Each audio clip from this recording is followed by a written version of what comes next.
অসংখ্য হাজারো ছিদ্র রয়েছে।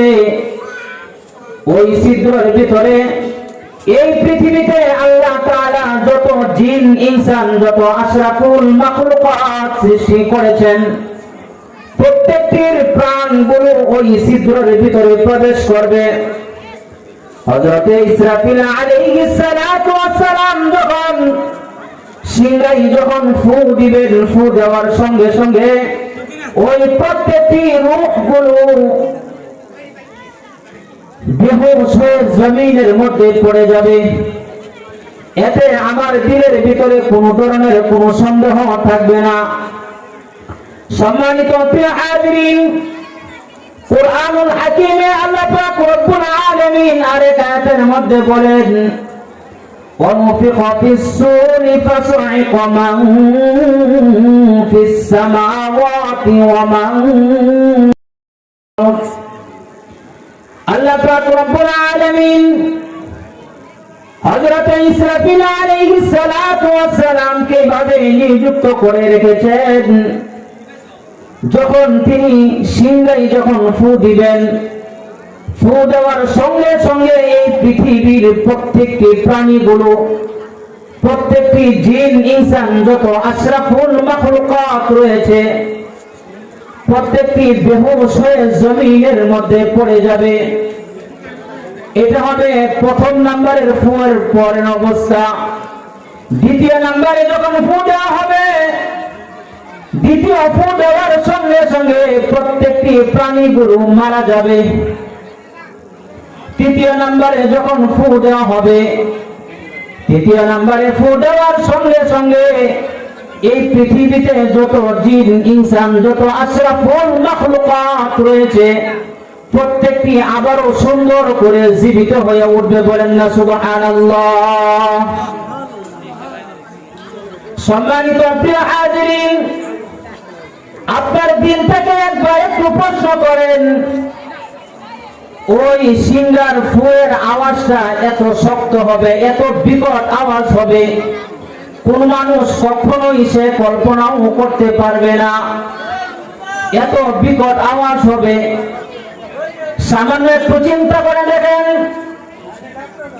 আমার মাথার উপর দিয়ে যখন কোনো প্লেন যায়, ওই প্লেনের এত বিকট আওয়াজ থাকে, এত বিকট আওয়াজ থাকে। পাশ দিয়ে যখন কোনো ঘর বাড়ি থাকে, ঘর বাড়ির জানালাগুলো, কাছের জানালাগুলো ফেটে যায়। শুধু তাই নয়, কাছ দিয়ে যখন কোনো ট্রেন যায়, ওই ট্রেনের যে বাঁশিগুলো থাকে, ওই বাঁশির যে আওয়াজটা এত বিকট আওয়াজ থাকে, এত বিকট আওয়াজ থাকে।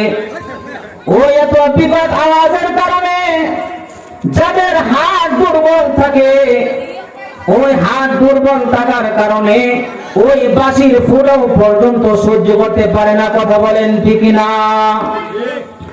এবার আপনি চিন্তা করেন, আল্লাহ তাআলার হুকুমের এত আওয়াজ, এত বিকট আওয়াজ হবে, কোন মানুষ কখনোই সে চিন্তা করতেও পারবে না এত বিকট আওয়াজ হবে। একজন মানুষের মুখ দিয়ে যখন দুই রকম আওয়াজ বের হতে পারে, তাহলে আল্লাহ তাআলার যে হুকুমের যে আওয়াজ হবে, ওই আওয়াজটা কত ভয়ঙ্কর হবে, কত ভয়ঙ্কর হবে, কোন মানুষ কখনোই সে কল্পনাও করতে পারবে না। সম্মানিত প্রিয় হাজিরিন, সামান্য একটু চিন্তা করে দেখেন, একজন মানুষের মুখ দিয়ে দুই রকম বাতাস বের হয়।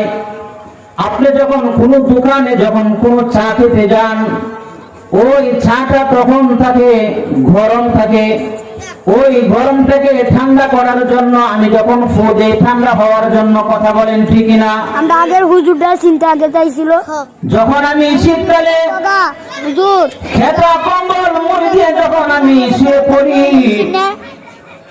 তখন আমার গরমের প্রয়োজন হয়। তখন ভিতরে আমার যে শ্বাস নিঃশ্বাসটা আমি যেভাবে টান দেই, ওই টান দেওয়ার সঙ্গে সঙ্গে আমার ভিতরটা গরম হয়ে যায়, কথা বলেন ঠিক না? কিন্তু আল্লাহ পাক রব্বুল আলামিন তার হুকুমে যে আওয়াজটুকু বের হবে, ওই আওয়াজটা কত ভয়ঙ্কর হবে, কত ভয়ঙ্কর হবে। এক ফু দিয়ে মানুষে মাতাল হয়ে জমিনের মধ্যে পড়ে যাবে। দ্বিতীয় নাম্বার ফু দেওয়ার সঙ্গে সঙ্গে প্রত্যেকটি প্রাণীগুলো মারা যাবে।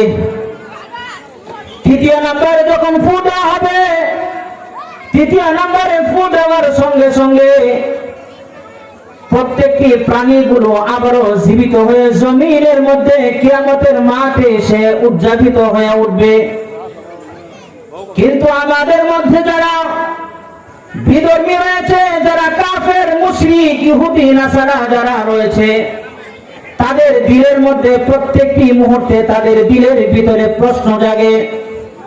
তারা চিন্তা করে, আল্লাহ পাক রব্বুল আলামিন এত সুন্দর করে দুনিয়া সৃষ্টি করেছেন, আল্লাহ পাক রব্বুল আলামিন এত সুন্দর করে এই আশরাফুল মাখলুকাত তিনি সৃষ্টি করেছেন, আবারও কিভাবে মানুষগুলো মারা যাবে, আবারও কিভাবে জীবিত হবে?